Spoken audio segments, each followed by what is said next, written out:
Ajaran budi luhur agama leluhur Nusantara, tasawuf jati Sunda tarekat muli kejati mulang ke asal.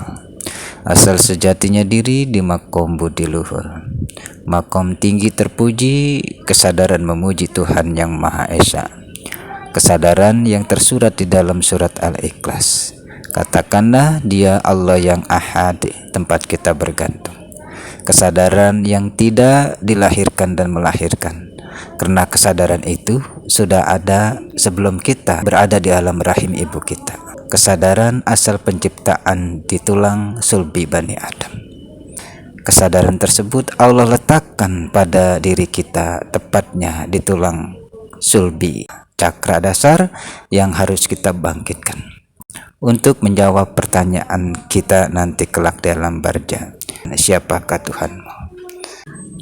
Silakan kunjungi video berlanggannya di YouTube atau TikTok Kesantang, dan dapatkan pula bimbingan 4 syahadat untuk menggali potensi diri kita, menggali potensi jiwa kita dengan syahadat tanah suci, syahadat Sukmanur Muhammad, syahadat ruh muli kejati mulang ke asal, dan syahadat sadulur papat untuk mengakses informasi tanpa batas dan untuk menunaikan segala hajat dan doa-doa kita.